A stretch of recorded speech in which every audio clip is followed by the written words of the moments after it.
Cruel millionaire CEO finds surrogate is a virgin. What he did next shocked her. She lowered herself into a chair worth more than her car, back straight, chin up. Her grandmother always said dignity was free but priceless. Have you ever faced a moment where your past suddenly became a complication? Hi viewers, kindly tell us where you're watching from and what time it is. Warm welcome to the family. Enjoy the story.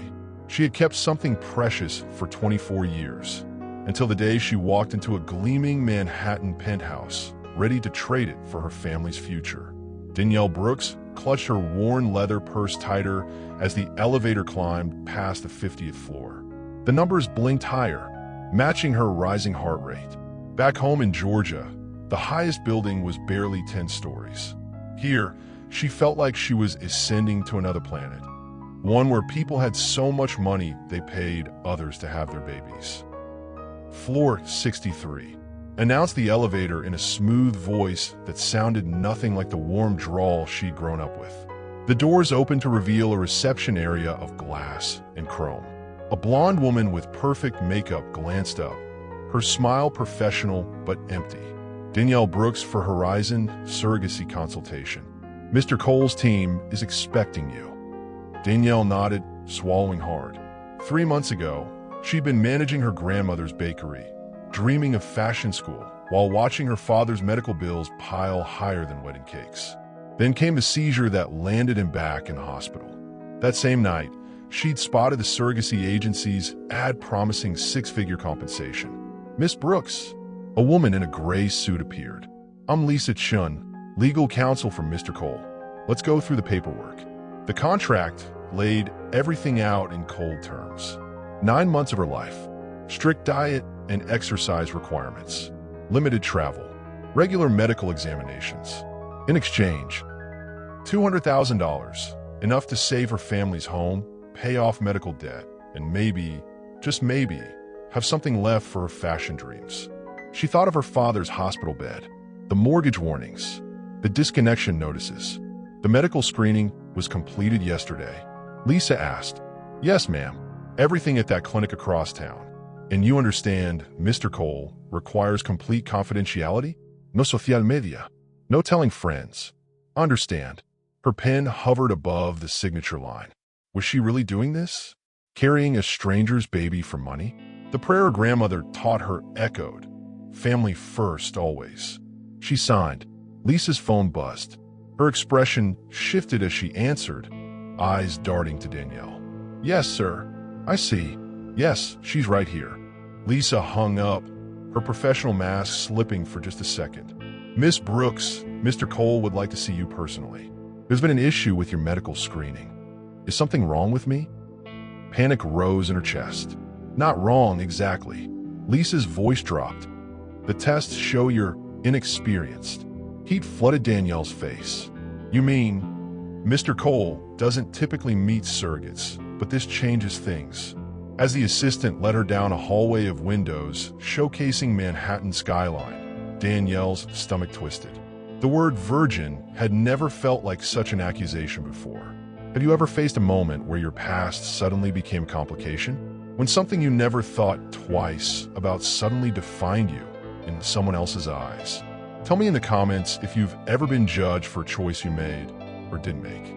The richest man in the skyscraper was staring at her medical results with eyes that cut like winter frost.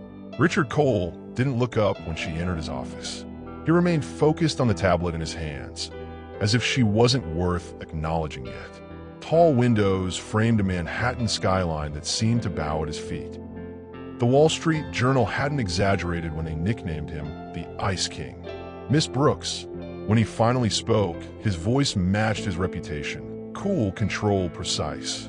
"Please sit."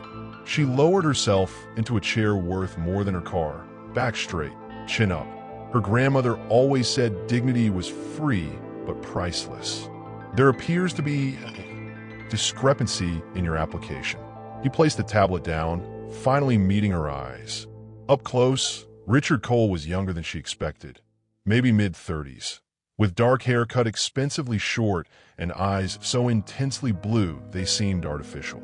His tailored suit probably cost more than a year's rent back home.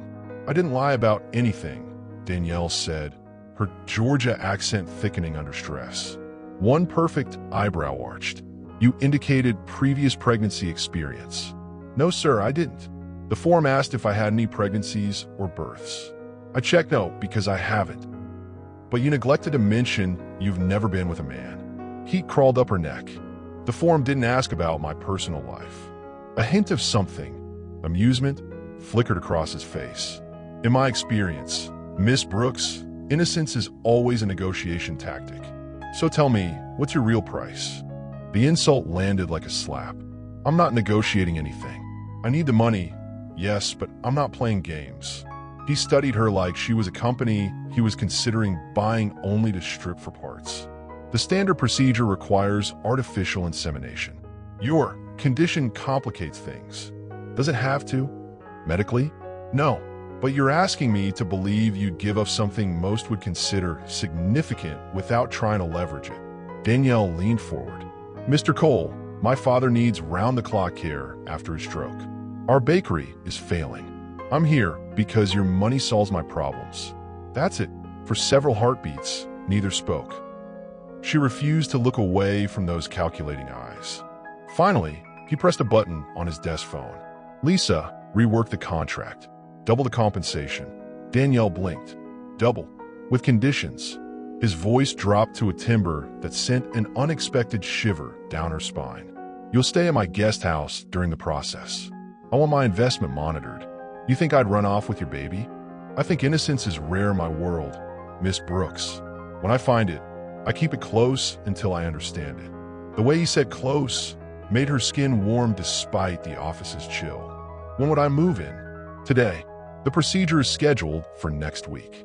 As Lisa returned with revised paperwork, Danielle realized too late she had stepped into a game where she didn't know the rules. The numbers on the new contract made her dizzy. Enough money to not just save her family, but transform their lives completely. But what cost? Have you ever made a deal knowing you might be getting in over your head? That moment when opportunity and danger blur together? Drop a comment if you've ever had to choose between safety and salvation. She brought sunshine into his fortress of glass and steel, and it terrified him how quickly the ice began to melt. Richard's guest house turned out to be the east wing of his Central Park penthouse, a space bigger than her family's entire home. Floor-to-ceiling windows displayed a city that never slept, while inside, everything was monochrome perfection. No family photos, no mismatched mugs, nothing lived in or loved. The housekeeper comes Mondays and Thursdays, Richard explained, leading her through rooms that echoed with emptiness. Meals are prepared by the chef, unless you prefer to eat separately. Do you always talk like you're giving a business presentation? The question slipped out before she could stop it. He paused, those blue eyes narrowing slightly. Excuse me. Danielle set down her single suitcase.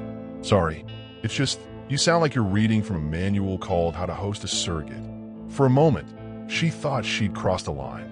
Then, impossibly, one corner of his mouth twitched upward. The manual is still in development. You'll have to forgive the beta version. Was that a joke from the Ice King himself? The next morning, Danielle woke early out of habit. Back home, 5 a.m. meant prepping dough at the bakery. Here, the kitchen gleamed untouched, like a showroom display. On impulse, she opened cupboards until she found flour, sugar, eggs.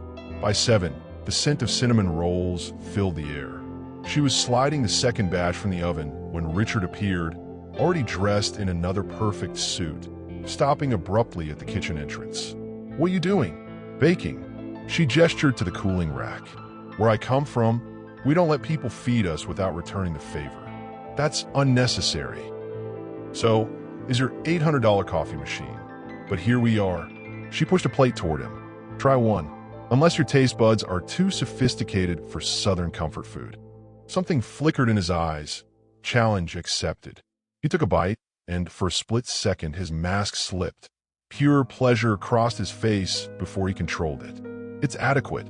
Danielle laughed outright. Honey, your face just said 5-star review, but your mouth's still playing hard to get. The nickname slipped out naturally, what she'd call anyone back home, but in this kitchen, it landed differently. more intimate.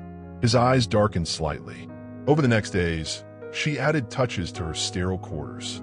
A colorful throw blanket from home, fresh flowers in a water glass, her sketchbook open on the coffee table, small rebellions against perfect emptiness. On the fourth evening, she emerged from her shower to find Richard in the hallway, jacket off, sleeves rolled up. Their bodies nearly collided, and his hands automatically steadied her shoulders. Through her thin robe, his touch burned like ice meeting flame. He started, then stopped, noticing her damp hair, flushed skin. She became acutely aware of how little separated them. Cotton robe, his dress shirt. His cologne wrapped around her, expensive and subtle. The doctor called. He said finally, dropping his hands, "The procedure needs to be postponed a month. Some hormone levels need adjusting." 1 month. For more weeks of living under the same roof as a man who looked at her like she was both an inconvenience and a puzzle he couldn't solve. "Is that a problem?" she asked. "No," he answered too quickly. "The contract accounts for delays." But his eyes said something his words didn't. That time was suddenly a dangerous commodity between them.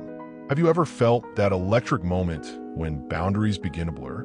When someone who should remain a stranger starts becoming something undefined? Share your experience in the comments below. A 3 a.m. panic attack revealed more about Richard Cole than any Forbes profile ever could. Danielle couldn't sleep. The city lights filtered through her window, casting shadows that never existed back home where darkness was complete at night. Her sketchbook called to her. Fashion designs always flowed better when the world quieted down. She padded to the kitchen for tea, sketchbook tucked under her arm.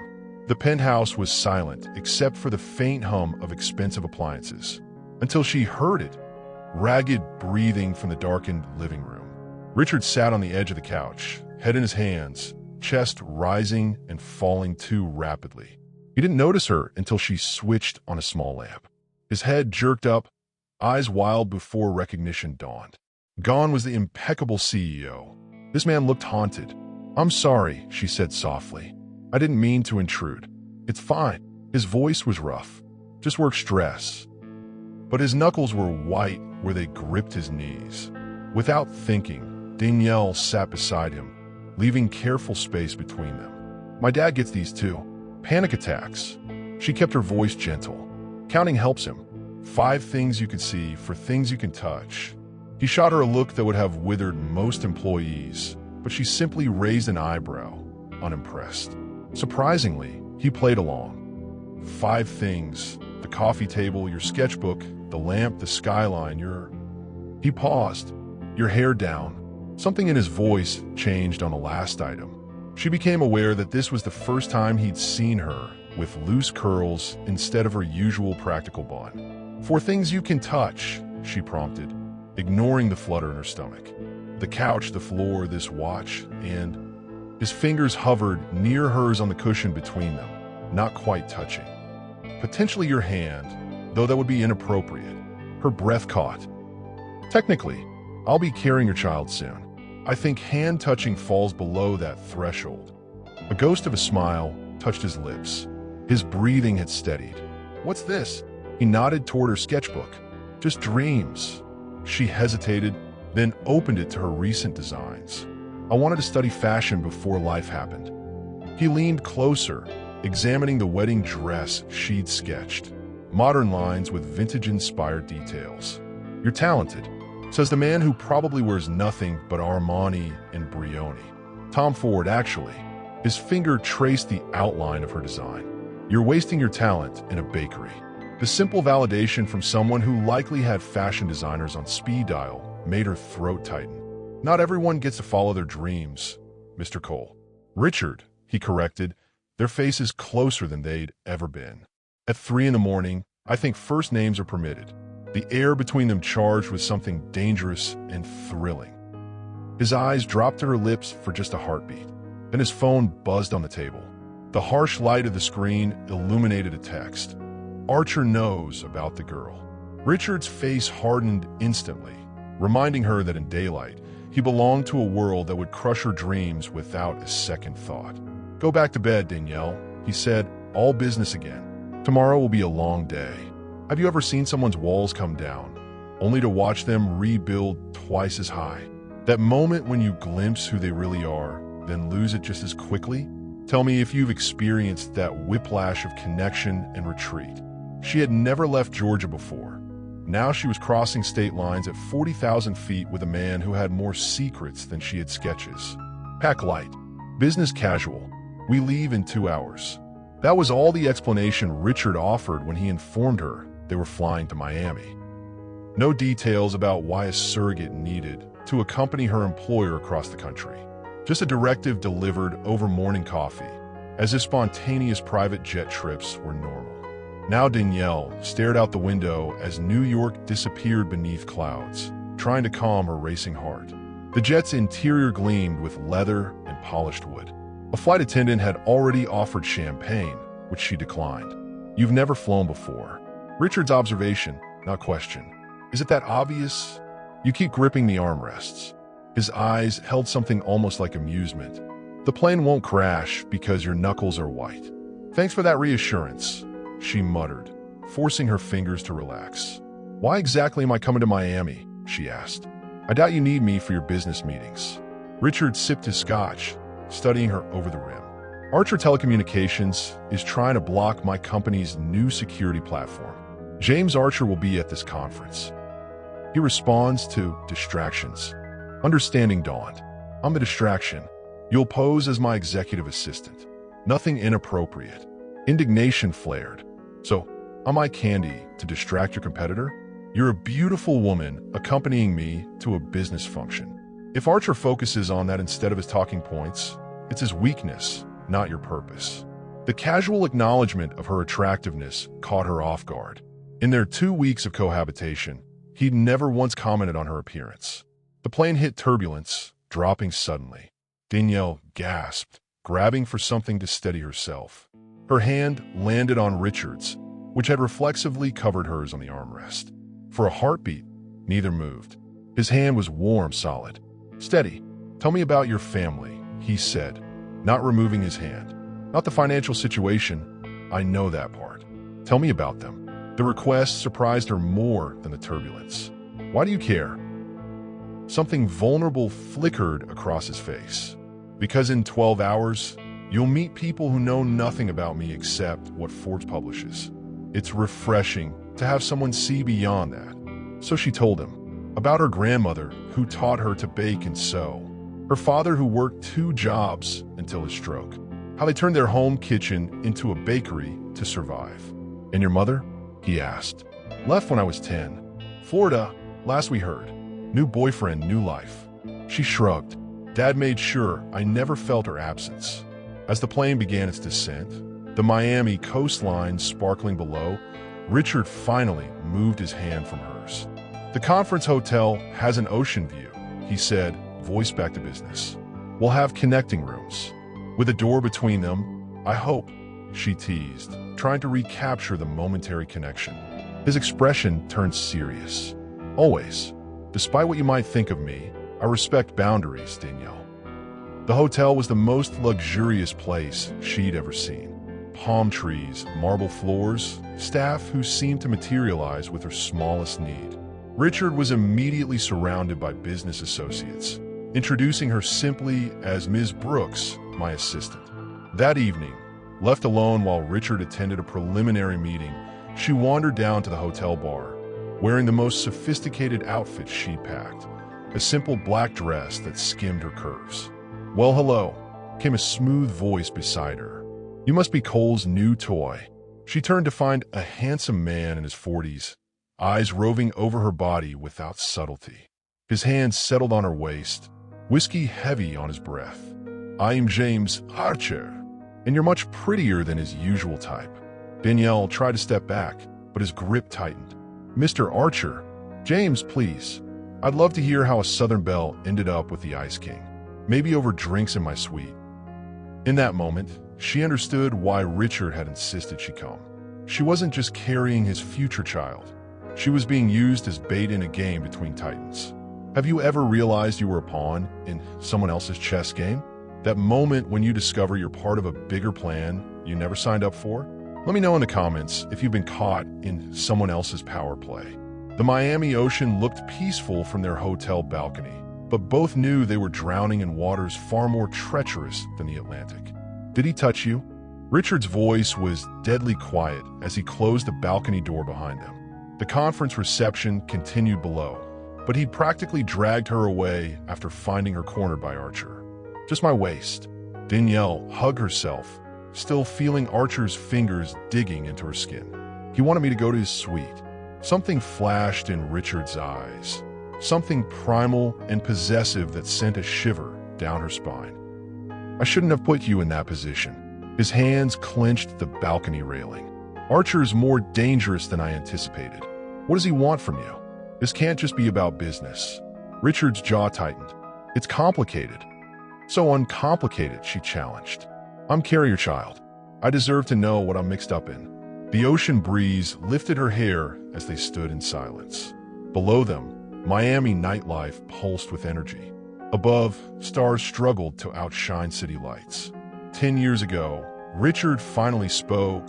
My company developed security technology that could protect against certain cyber attacks.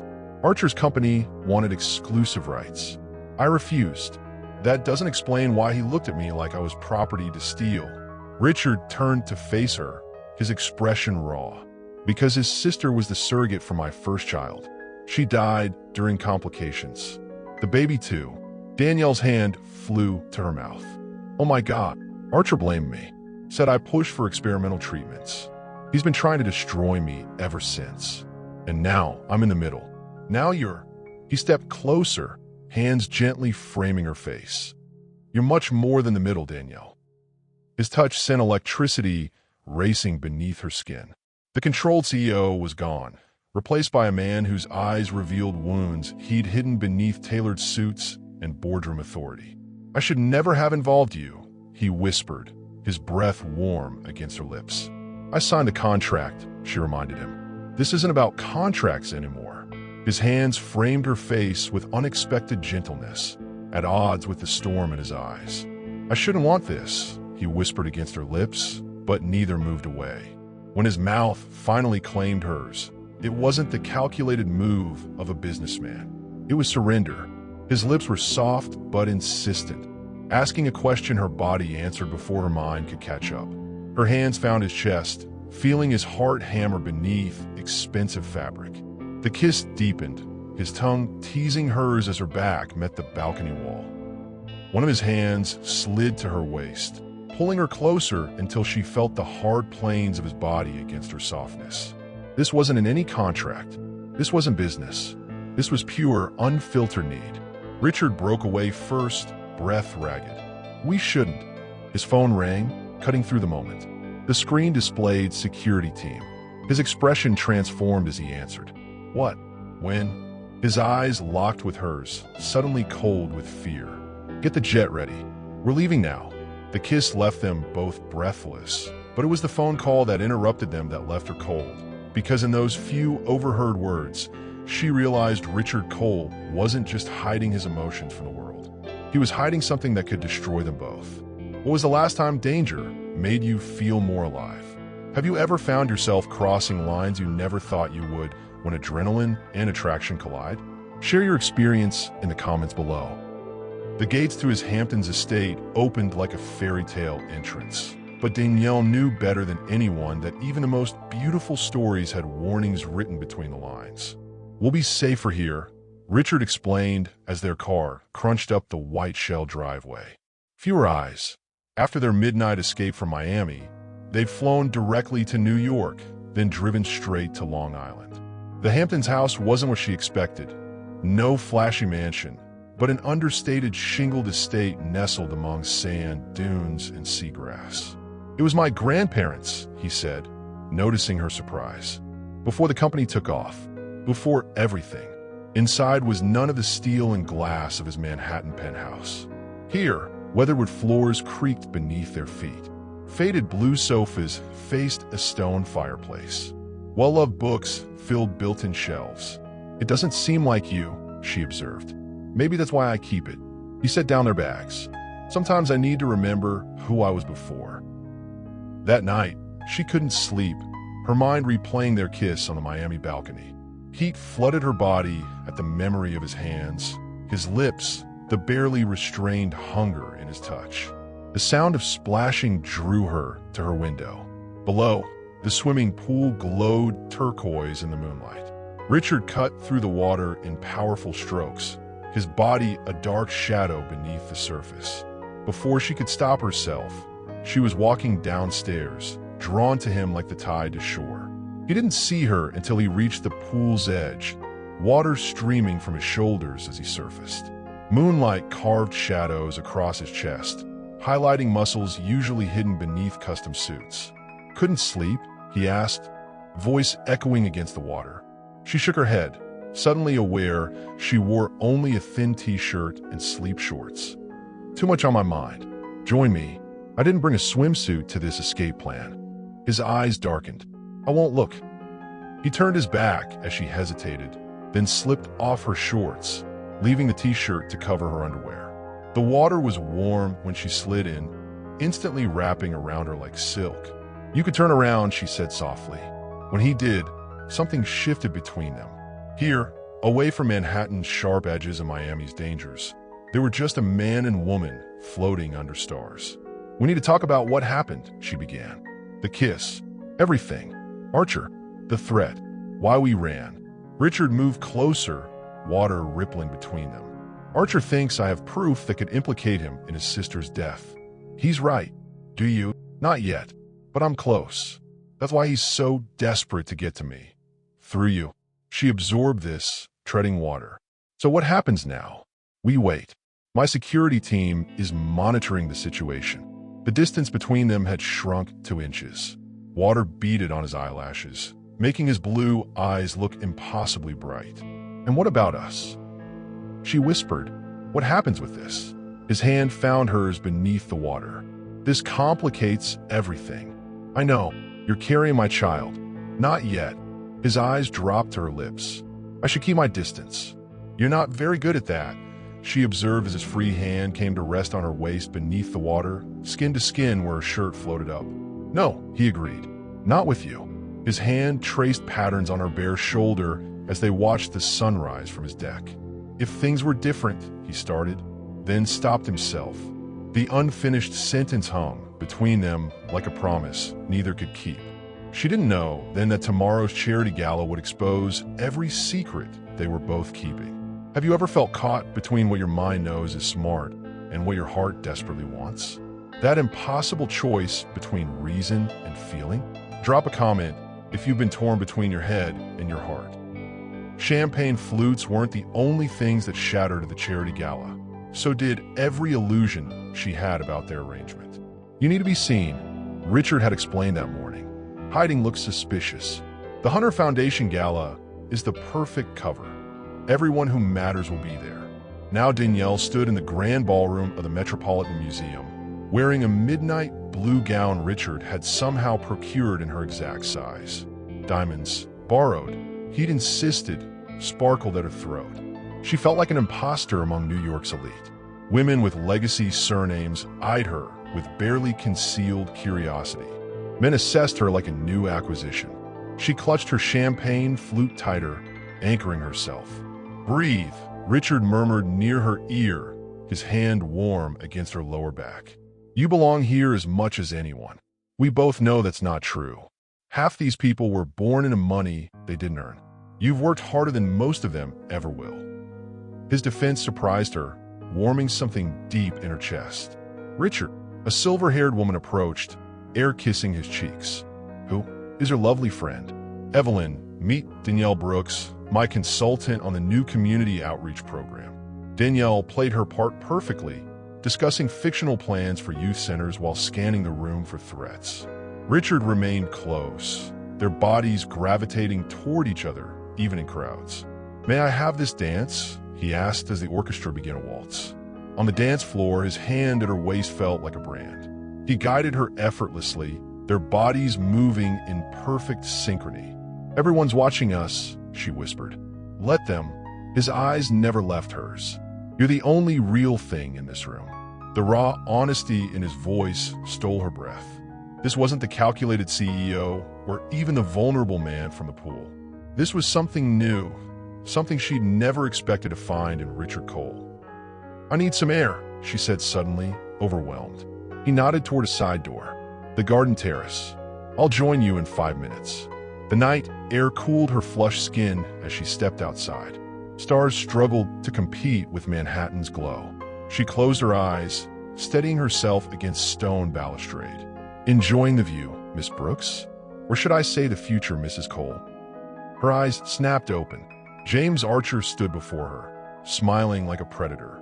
"Mr. Archer, interesting how quickly you've moved from surrogate to arm candy." His words slithered between them.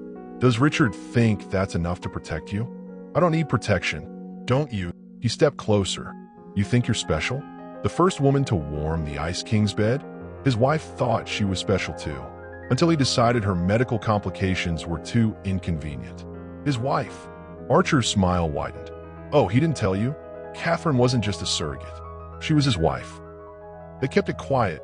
"Bad for business," he said. The ground seemed to shift beneath Danielle's feet. "You think this is about money? About a baby?" Archer continued, voice dropping. "This is about making him pay for what happened to my sister." "James!"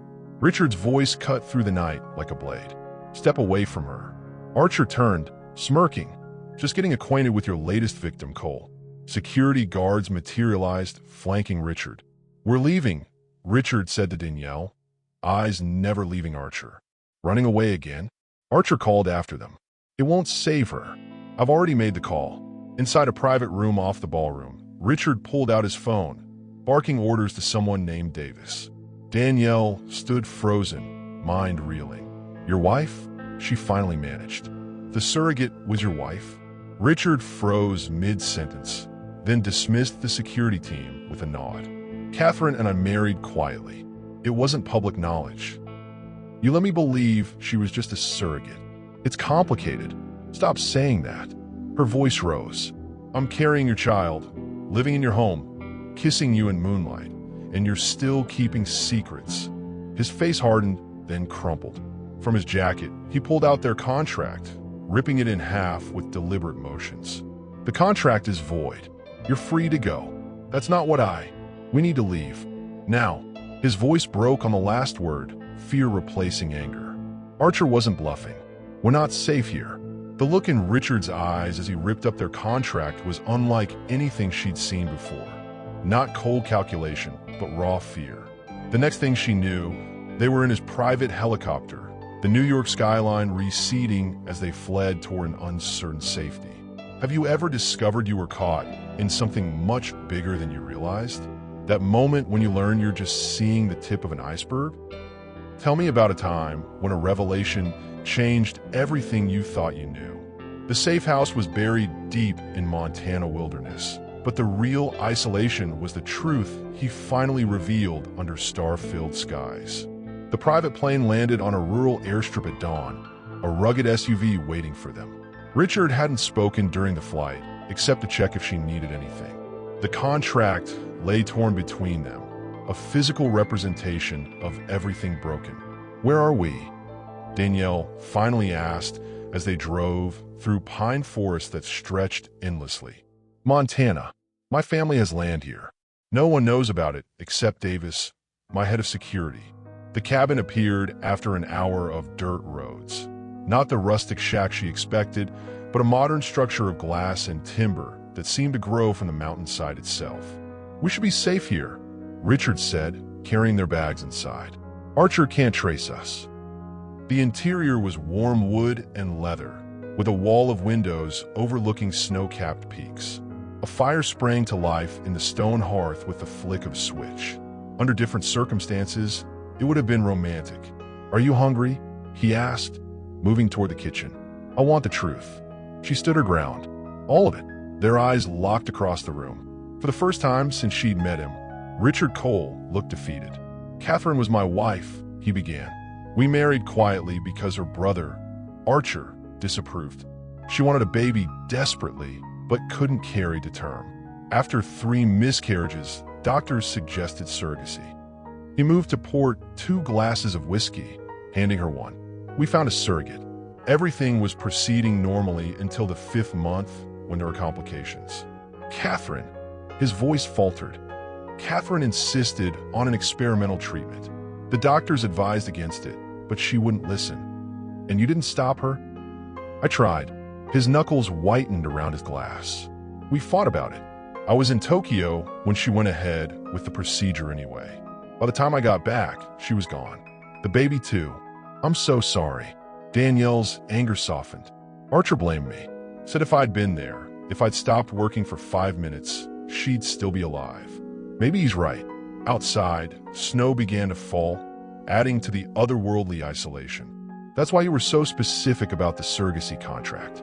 Why you wanted me close. Richard nodded. I couldn't risk history repeating itself. But there's more, isn't there?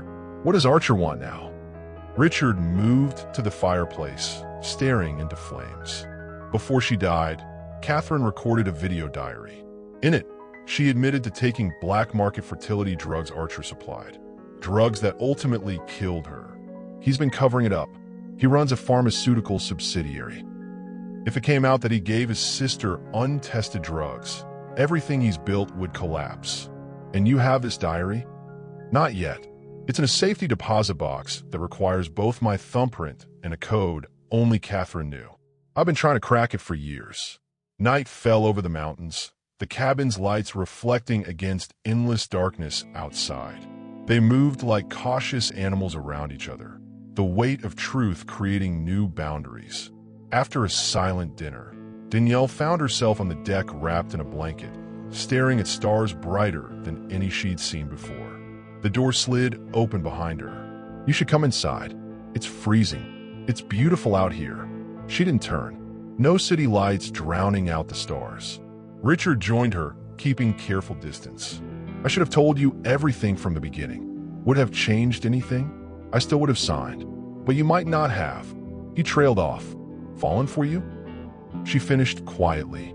The confession hung between them, impossible to take back. Danielle. Her name sounded like a prayer on his lips. I never meant for any of this to happen. Which part? The running for our lives? Or the part where we stopped pretending this was just business? She was the one who crossed the room first, who placed her hand on his chest where his heart hammered like it wanted escape. Let me in, she whispered, and for once, the mighty Richard Cole surrendered to something he couldn't control. His kiss was different this time, not restrained, not calculated, but desperate. His hands tangled in her hair as hers pushed beneath his sweater, seeking skin.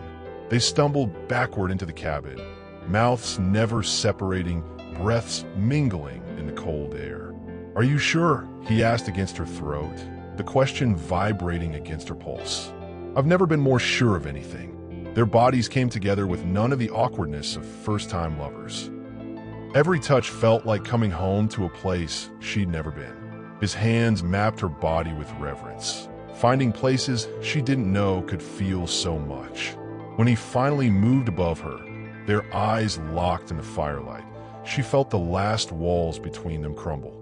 Wrapped in his arms afterward, she finally heard the full story of his sister's death during a surrogacy gone wrong, and the rival's connection to it all. But as dawn broke over the mountains, her phone buzzed with a text from an unknown number. I know where you are, and I know you're carrying his child already. What secrets would you share only in complete darkness? What parts of yourself do you reveal only when you think no one else can see? Tell me in the comments about a time when vulnerability changed everything between you and someone else. The pregnancy test sat between them on a rustic table. 2 pink lines that weren't supposed to appear for weeks, changing everything about their arrangement. It's not possible, Richard said for the 3rd time, pacing the cabin's living room. The procedure never happened. Danielle stared at the plastic stick, mind racing. Unless. Their eyes met, understanding dawning simultaneously. The night in the Hamptons. The pool. What happened after? But we only... His voice trailed off. Once is all it takes. Her hand drifted to her stomach, still flat beneath her sweater. And the timing matches. Richard sank onto the couch, face unreadable. This wasn't the clinical surrogacy they'd planned, a medical procedure with clear boundaries. This was something messy, complicated, human. Archer's text said he knows. She joined him on the couch, careful to leave space between them. How could he possibly know before we did? The medical screening in New York must have detected hormone changes. Richard's jaw tightened. He has someone inside the clinic. Snow continued falling outside, enclosing them in a white cocoon separated from reality. Inside, the fire crackled, casting dancing shadows across their faces. "What happens now?" she asked, breaking the silence. Richard looked at her, really looked at her, for the first time since the test appeared positive. "What do you want to happen?" The question caught her off guard. Throughout their entire arrangement, choice had never been centered. It had been contracts, conditions, complications.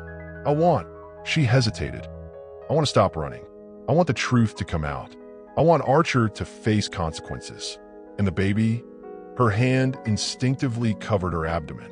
"It's ours." The word hung between them. Ours. Not his. Not a business arrangement. Ours. Richard's hand covered hers, warm and solid. "I'll protect you both. Whatever it takes. I don't need you to protect me." She intertwined their fingers. "I need you to trust me. To stop keeping secrets. Old habits," he admitted. "In my world, information is currency. I'm not your world. I'm your..." What was she?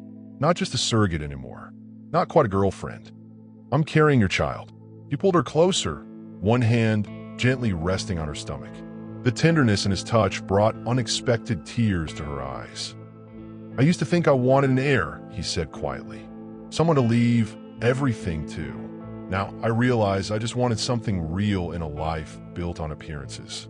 She leaned into him, absorbing his warmth. "It doesn't get more real than this." That night, they slept in the same bed for the first time without making love. His body curved protectively around hers, hand resting on the place where new life grew. The intimacy of the gesture was somehow more powerful than their passion had been. Morning brought fresh snow and a renewed sense of purpose. Richard worked from the cabin's office, making calls through secure lines, putting pieces into place for their return. Danielle sketched by the fireplace, designs flowing from her pencil, baby clothes now mixed with her usual fashion creations. The security system's alarm shattered their temporary peace late that afternoon. Richard's face turned to stone as he checked the monitors. "Stay here," he ordered, grabbing his gun from the safe. But Danielle had spent her life fighting her own battles. She wasn't about to hide now. "We faced this together," she said, following him to the window. A black SUV crawled up the snow-covered drive, headlights cutting through early dusk. Richard positioned himself in front of her, weapon ready. What waited at the end of that mountain road would force them both to choose between running away and standing their ground. How do you trust someone when the stakes keep getting higher? When every new revelation changes the rules of the game? Share in the comments if you've ever had to decide between fighting or fleeing when your future hung in the balance. The woman who stepped from a black SUV had Richard's eyes and none of his warmth, but she was their only chance at survival. Richard's gun clattered to the floor. His face drained of color as if he'd seen a ghost. In many ways, he had. Catherine. The name escaped as barely a whisper. The woman stood framed in the doorway, snow swirling around her tall figure. Long dark hair, the same piercing blue eyes as Richard, cheekbones sharp enough to cut glass. She looked from Richard to Danielle with calculating precision.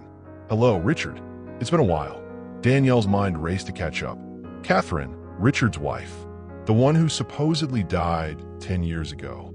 "You're dead," Richard said flatly. "I identified your body." Catherine stepped inside, shaking snow from her coat. "You identified a body, just not mine." Richard moved protectively in front of Danielle. "Explain." "Now, James didn't just give me experimental drugs. He switched them. When I realized what was happening, that I was being poisoned, I ran." She glanced around the cabin. "Nice to see you've maintained our little getaway." 10 years, Richard's voice cracked. "You let me believe you died in that clinic. 10 years, Catherine. 10 years of guilt. I needed to disappear until I had proof." Her eyes shifted to Danielle. "You must be the surrogate." Though from the looks of things, traditional methods prevailed over clinical ones. Heat rushed to Danielle's cheeks. "I'm Danielle, and you're pregnant." It wasn't a question. James knows. Richard's hands balled into fists. "How did you find us?" "I've been monitoring James. He's desperate.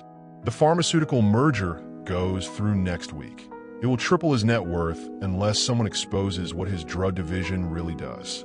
"Which is?" Danielle asked. "Human testing without consent. I wasn't the first victim, just the first who survived." The three of them moved to the living area, tension crackling between the two women. Catherine perched on an armchair, looking utterly at ease in the home she'd once shared with Richard. "I have the evidence," Catherine continued. "Medical records, video testimony from other victims, documentation of bribes to FDA officials." "Why come forward now?" Richard demanded. "Because he found me last month, and because of her." She nodded toward Danielle. "When I learned he was targeting you, I knew he'd never stop. Not until he destroys everything you love." The word love hung in the air, a question neither Richard nor Danielle was ready to answer. "We need to end this," Catherine said. "For good." As night fell, they formulated a plan. Catherine's evidence combined with Richard's resources could bring Archer down permanently. The three unlikely allies huddled over laptops and documents, building their case. Later, when Catherine retreated to the guest room, Richard and Danielle stood alone in the kitchen. "Are you okay?" she asked softly. "I don't know." His eyes were distant. "My dead wife isn't dead. My enemy is her brother. And you're carrying my child. It's not exactly how I plan things. Life rarely follows business plans." He reached for her hesitantly, as if unsure of his welcome after Catherine's arrival. Danielle stepped into his embrace without hesitation. "Whatever happens," he whispered against her hair, it's real." She lifted her face to his, their lips meeting in a kiss that spoke of newfound certainty amid chaos. His hands cradled her face with reverence, then traveled down her body, relearning every curve as if memorizing her. They moved to their bedroom, need overtaking caution. This time their lovemaking carried an edge of desperation, of claiming what might be lost. His mouth tracked fire across her skin, her nails marking his back as they moved together, affirming life amid threats of destruction. Catherine's plan seemed foolproof, until the moment they spotted the drone hovering outside the cabin window, its camera lens reflecting the setting sun like a predator's eye. Have you ever discovered something that changed your entire understanding of the past? That moment when everything you believed turns out to be built on half-truths? Share in the comments how you'd react if someone from your past suddenly reappeared, changing your whole reality. She had come to New York to save her family's bakery. Now she was helping plot corporate espionage from a mountain hideout while carrying the heir to a tech empire. "The drone belongs to Archer's security team," Catherine confirmed, checking her laptop. "They're scanning, not attacking." "Yet," Richard added grimly. 3 days had passed since Catherine's arrival. The cabin had transformed into a command center, laptops, documents, and security equipment covering every surface. Danielle's fashion sketches now shared space with surveillance photos and financial records. "We have 72 hours, Catherine explained, pulling up a calendar. "The merger announcement happens Monday at the New York Stock Exchange. James will be center stage, looking like a corporate hero. Unless we get there first," Richard finished. "With what?" Danielle asked. "You said the safety deposit box needs a code only Catherine knew." Catherine smiled thinly. "The code is the date I supposedly died, backward. James wouldn't have figured that out." Richard's eyes narrowed. "But you never told me, because I didn't trust you then. I wasn't sure whose side you were on." Danielle watched them, two brilliant, damaged people with a complicated history. Both calculating, both guarded. Yet she'd seen beneath Richard's armor to the man capable of tenderness, of love. "What's in the box exactly?" she asked. "Video confession," Catherine answered. "Medical reports proving James tested drugs on me without consent. Financial transfers showing how he paid off investigators after my death. So we get the box, release the evidence, and Archer goes down," Danielle summarized. "Along with his company's stock," Richard added. "His investors will flee overnight." The plan took shape over endless cups of coffee. Richard would access the bank while Catherine created a digital backup plan. The evidence would go simultaneously to the SEC, the FBI, and major news outlets. "What about me?" Danielle asked. Richard and Catherine exchanged glances. "You stay here," Richard said firmly. "It's not safe. That's not happening." Danielle crossed her arms. "I didn't come this far to sit on the sidelines." "You're pregnant," he reminded her. "I'm aware," she shot back. "I'm also the only person Archer doesn't have surveillance photos of. The only one who can move freely without recognition." Catherine's eyebrow lifted, impressed. "She's right. James knows my face, and yours is on the cover of Fortune. But a pregnant woman from Georgia? She's invisible to men like my brother." Richard paced the room, conflicted. "It's too dangerous." "No more dangerous than being a sitting duck here," Danielle pointed out. "Besides, I have my own score to settle with Archer." That night, as Catherine finalized details in the study, Danielle found Richard staring out of the mountains. "You don't have to do this," he said without turning. "You could go home to Georgia. I'd make sure you and the baby were taken care of." She stepped beside him. "Is that what you want?" "What I want," he said, voice dropping to a growl as he turned to her, "is for you to be safe. What I want is a future with you that doesn't involve corporate warfare and revenge. And after, if we win," his eyes darkened with promise. "After, I want to build something that matters. Something real." His intensity triggered something primal in her. She moved first, backing him against the window, her mouth finding his with newfound boldness.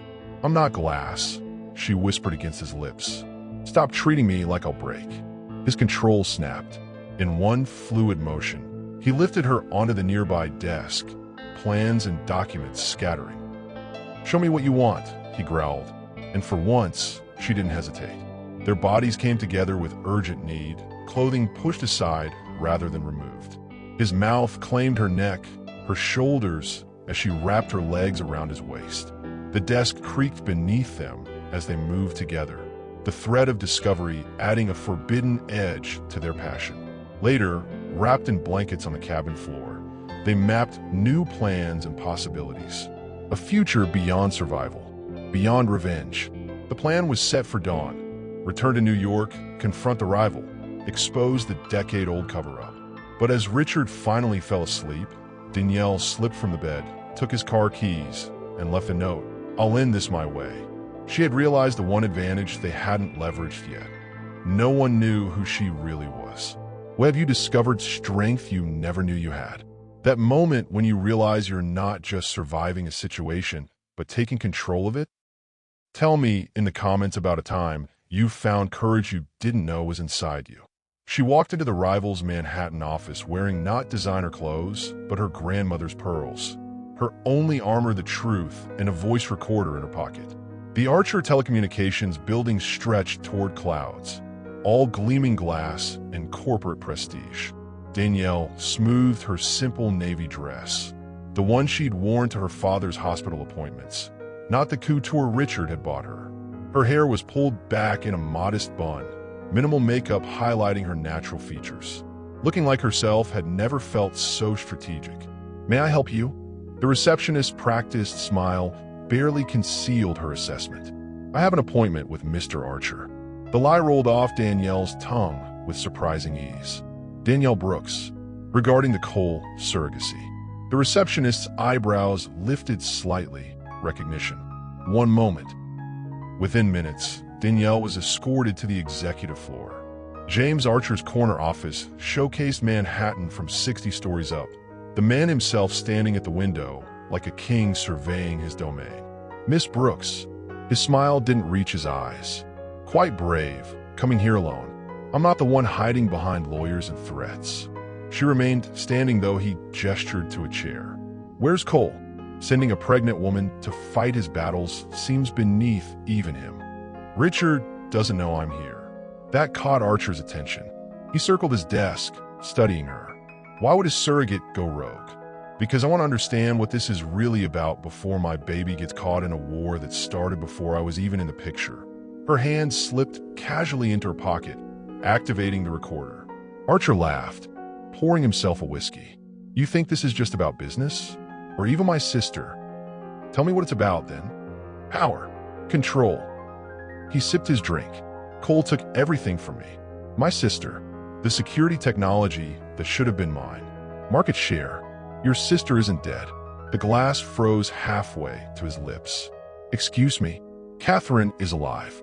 She faked her death to escape you, to gather evidence about your experimental drugs.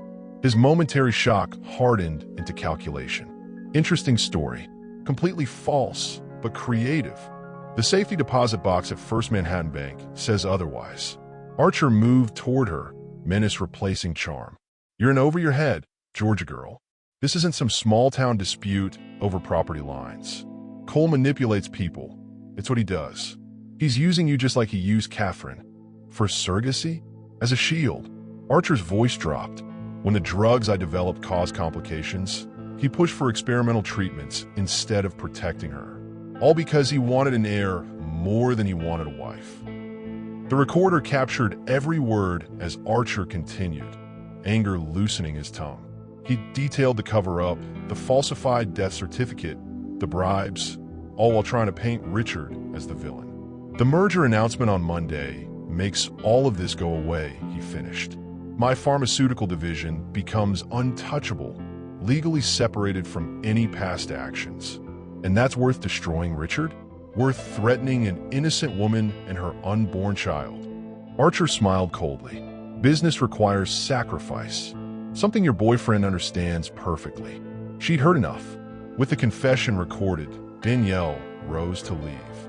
Going somewhere, Archer blocked her path. Back to Richard. With everything I need to finish what Catherine started. I don't think so. He reached for her arm. The elevator doors opened behind them. Richard stood there, Catherine at his side. Touch her, Richard said with deadly calm. And the video of this entire conversation goes live to every news outlet in the country. Archer froze, eyes darting between the three of them. Catherine, hello, brother. Catherine stepped forward. Surprise. The recording was everything they needed. Proof of medical fraud, of the cover-up, of the plot against Richard. But as they drove back to his penthouse, finally victorious, Danielle doubled over in pain, blood staining her dress. Their baby was fighting for its life. Have you ever been underestimated and turned it into your greatest weapon? When has someone's assumption about you become their biggest mistake? Share in the comments how you've used others' prejudice to your advantage. The hospital waiting room was nothing like the fertility clinic where their journey began.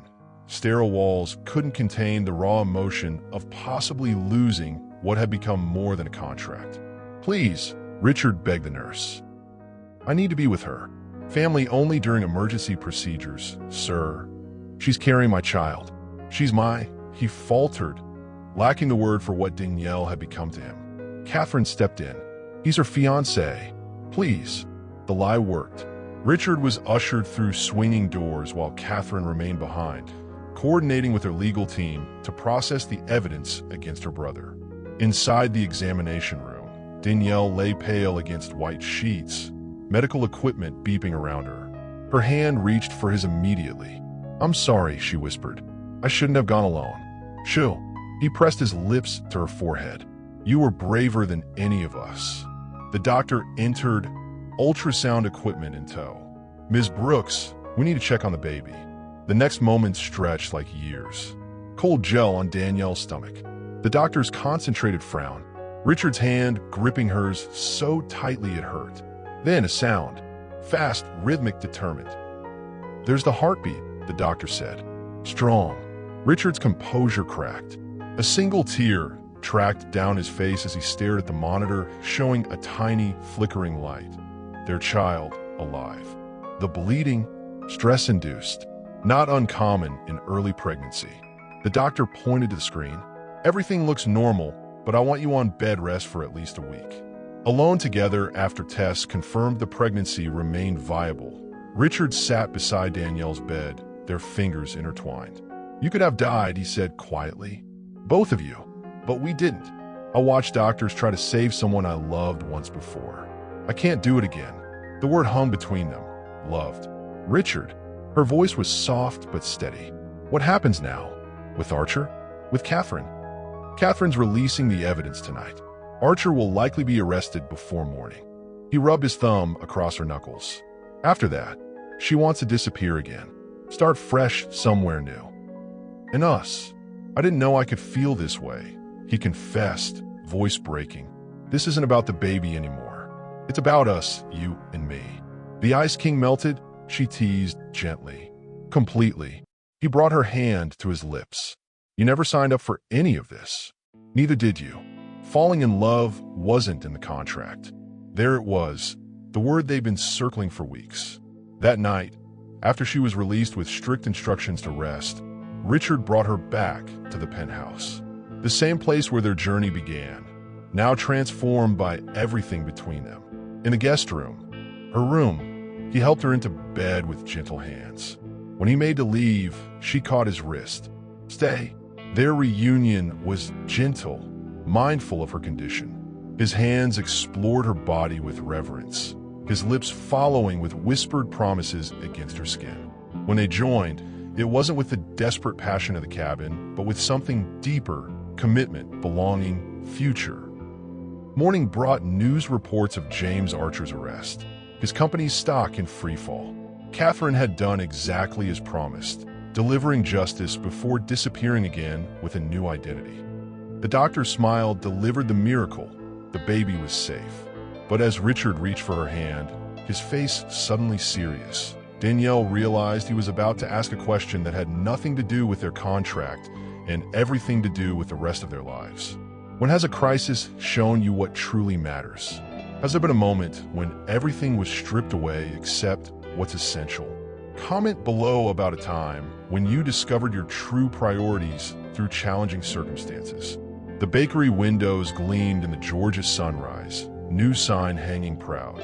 Brooks and Cole family designs, proving that sometimes the most precious things come from broken contracts.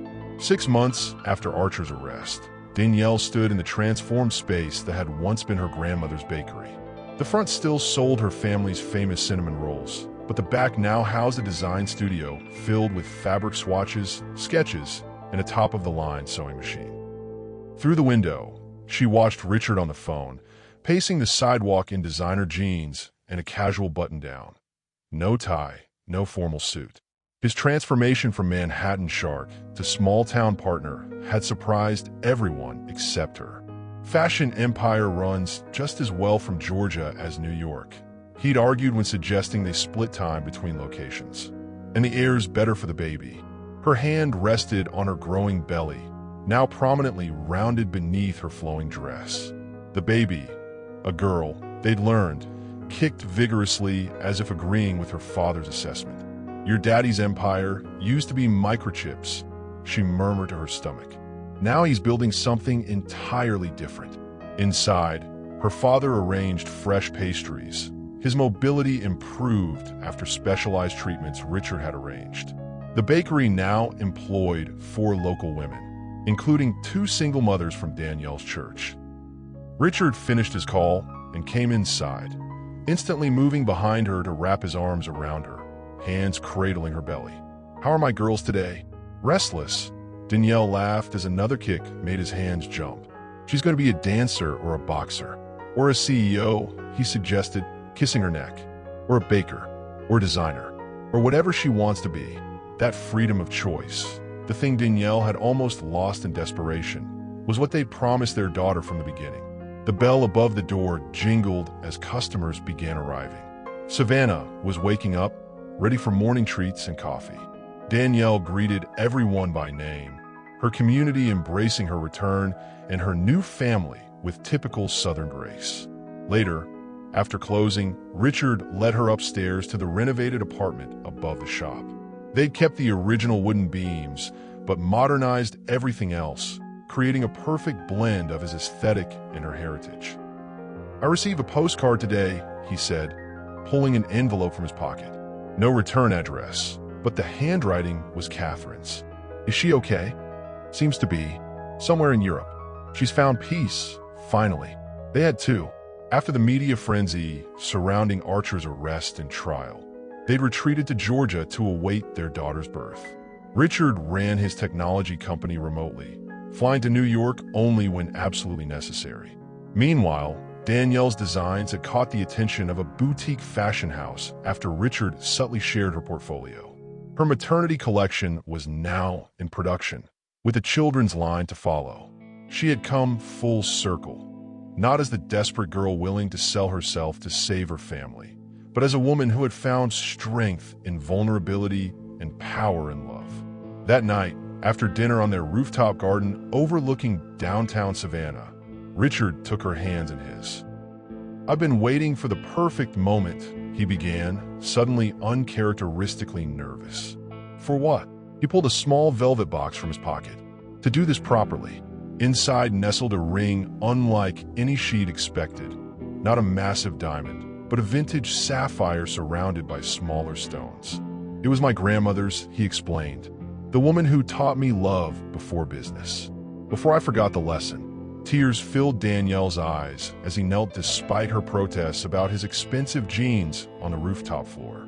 "Danielle Brooks, you reminded me what matters. You showed me strength I'd forgotten existed. You're carrying our daughter, but more importantly, you're carrying my heart. Will you marry me?" "Yes," she whispered as he slid the ring onto her finger.